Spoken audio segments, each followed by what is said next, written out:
春天時節，我哋要注意護脾胃、防濕邪。今次嚟介紹一款蜂蜜桂花茶，好飲又養生。桂花性溫，有溫肺化痰、生津以及促進血液運行嘅好處。而蜂蜜可以防咳嗽、緩解腸胃不適，係好天然嘅保養品，有助幫我哋對抗春天一時凍一時熱嘅天氣，冇咁容易病㗎。沖泡方式亦都好簡單，準備一個茶壺，加入1.5湯匙嘅桂花，用室溫水沖洗一下，然後將啲水倒咗佢，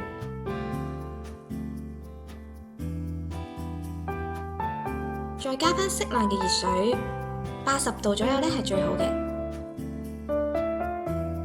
冚住焗10分鐘。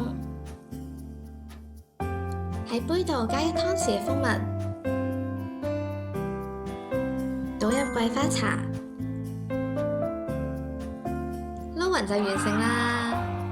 唔使開火，焗就搞掂嘅一杯茶飲，而且非常香，微微甜亦都好好飲，仲可以代替嘢飲添，真係好唔錯㗎。不過要注意花茶活血，所以都要避免喺月經期間飲用。